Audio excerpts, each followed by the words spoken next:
Yep, beautiful. Now we are talking. This episode I will demonstrate and explain how to balance out a lure fishing setup. This can be very important because less expensive but balanced setup will feel better in the hand than very expensive one but unbalanced one.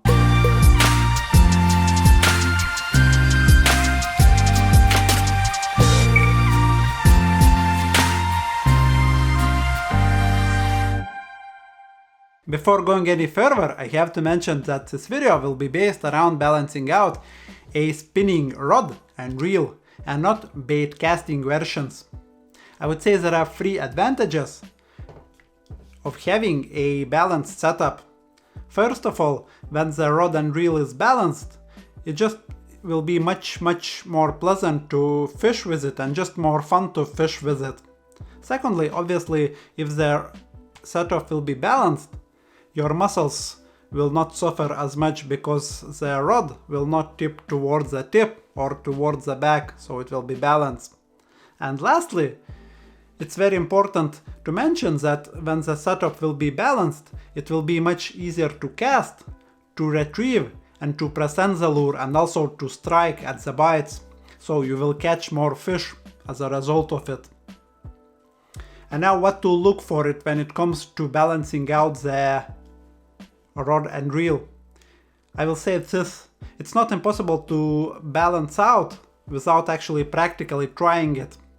So it's very difficult to place an online order just to buy in some online store or shop a reel and a rod, or a reel and a rod, and expect that it will be balanced perfectly.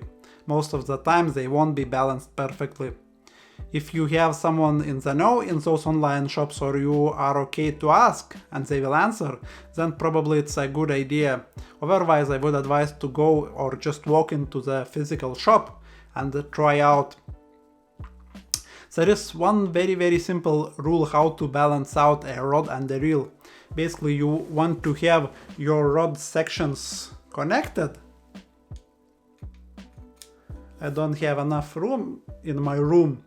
But let's assume that my rod is fully connected or extended as it should, and then the reel's spool should be in the top position, so the furthest or extended to the maximum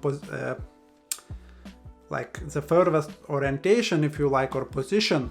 And then if you would take a projection from the reel's spool, it should end up in the spot where the balance should be more or less perfect. In this case, I put a correct weight reel and size reel. Actually, the weight is important when you are balancing the rod, weight of the reel. So as you can see now, it's awesome.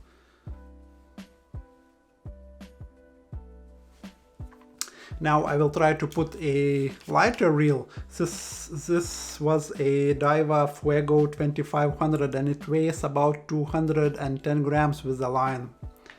Now I will try a very light reel. That's a Daiwa Ballistic 2000, so it weighs about 160 grams. So very light reel. Try to get it on for the camera, screw it down, get the spool in position. See, as the reel is much lighter, the rod's tip is heavy now, and this setup is not really good, even though that's a much more expensive reel than this one.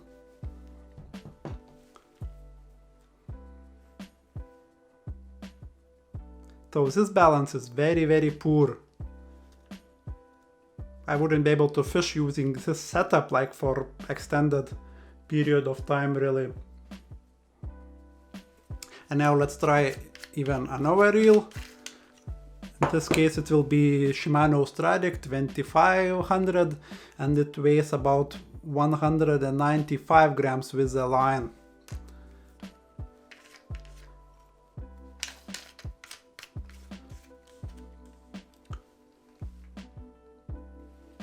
Okay, that's a little bit bigger reel. Still perfect because the reel is a little bit bigger, the spool extends a little bit further possibly, and still, even though that's a lighter reel than the Fuego 2500 by about 10-15 grams maybe, still the setup is perfect. Because the reel, I guess, is front heavy if you like, so the spool extends a little bit at the front, I guess.